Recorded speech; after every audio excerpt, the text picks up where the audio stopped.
Welcome to Reading Kitty. Today we're going to read The Berenstain Bears and Too Much Pressure by Stan and Jane Berenstain. When cubs and their parents get a little too busy, their everyday lives get a little too dizzy. If someone were to ask you who Bear Country's busiest creatures are, you might answer that bees are the busiest. They gather nectar and pollen, make honey, guard the hive, and do all the other things that have earned them the title busy bees. Or you might answer that beavers are the busiest. They fell trees, make dams, and build lodges with secret underwater entrances. There's no question about it, beavers certainly are busy. But if you were to answer bees or beavers, you would be wrong, because the busiest creatures in Bear Country lately are none other than our friends, the bear family. The bears haven't always been so busy. They used to do the things that most families do. They worked and played, went to school, visited friends, enjoyed nature, and once in a while, they just sat around and did absolutely nothing. The bears hadn't planned on becoming so busy. It sort of sneaked up on them. First, there was Brother Bear and the Little League. Then Sister Bear got bitten by the ballet bug and started ballet class.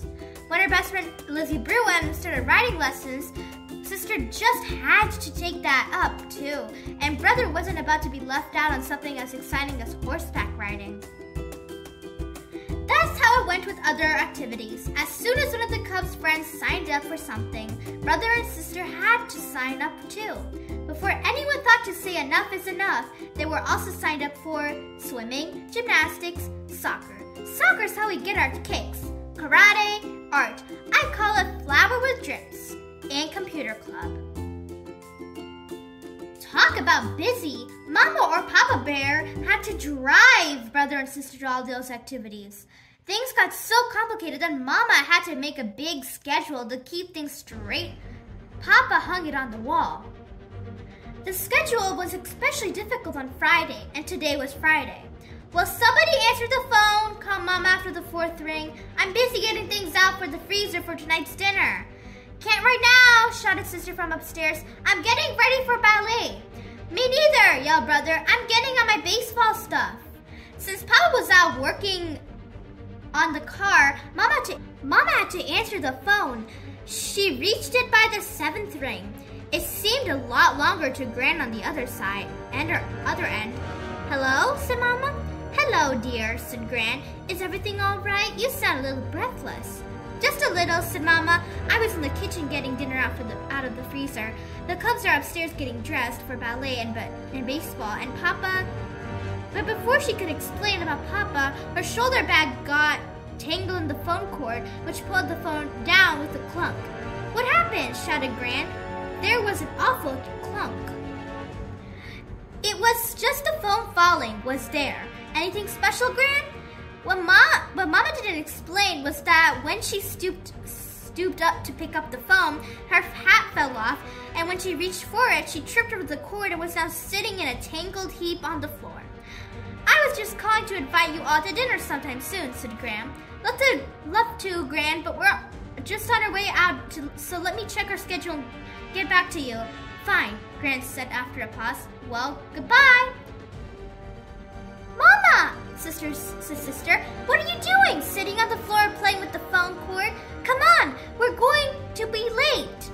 Drop me off first, shouted Brother on the way to the car. No, me first, cried Sister. No, me, insisted Brother. When Papa tried to explain what had been wrong with the car, the spark plugs needed cleaning. Mama shouted, not now, dear, and roared off, leaving him in the cloud of dust. Well, Gran said as she hung up the phone, there certainly is a lot going over at the treehouse. That's the way young folks are, said Gramps. They like to get out and do things. Why, when I was a young feller, doing is one thing, said Gran. Overdoing, she added with a sigh, is something else again. If Papa could have heard Gran, he surely would have agreed. Well, the Bear family schedule was becoming a nightmare. As it turned out, a whole series of nightmares. The Cubs had planned to watch some TV that evening, but they were so stiff and tired, Sister from ballet, Brother from baseball, that they went to bed early, fell asleep, and dreamed.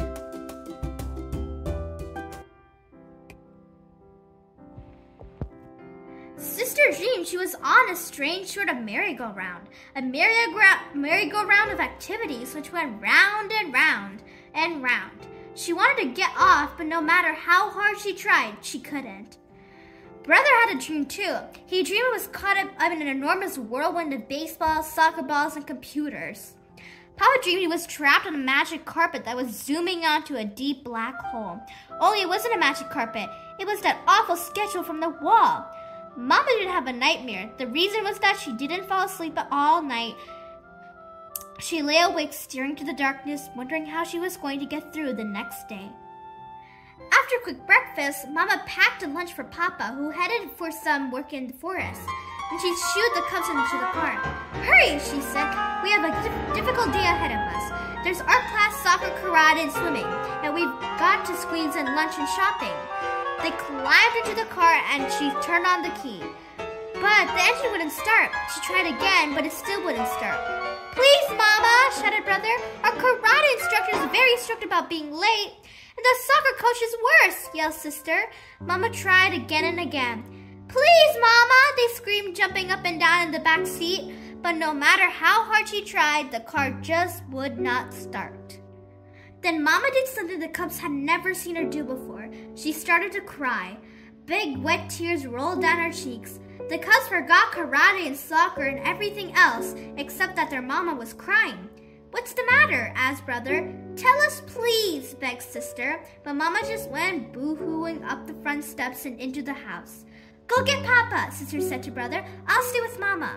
Sister followed Mama up to her room, where she fell on the bed sobbing. It was all Sister could do to keep from crying herself. "It's Mama! You gotta come!" shouted Brother as he reached Papa's workplace in the woods. He told Papa what happened. Papa could see that he was upset about Mama crying. "Everyone cries once in a while, son," he said. "Even you?" asked Brother. "Sometimes," Papa said. "The problem with the car is those spark plugs. We probably need new ones. But the real problem is the schedule of ours. I know Mama didn't sleep well last night worrying about it." "I didn't sleep too well either. I had this awful dream," admitted Brother. "That makes two of us," said Papa.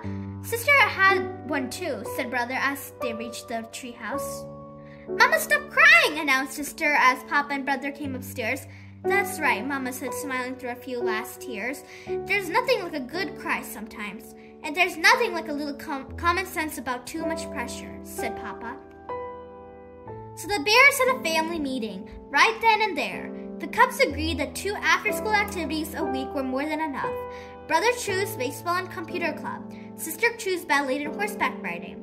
True, they lost their title the busiest family in Bear Country, but they went back to having a very good time doing the everyday things that most families do.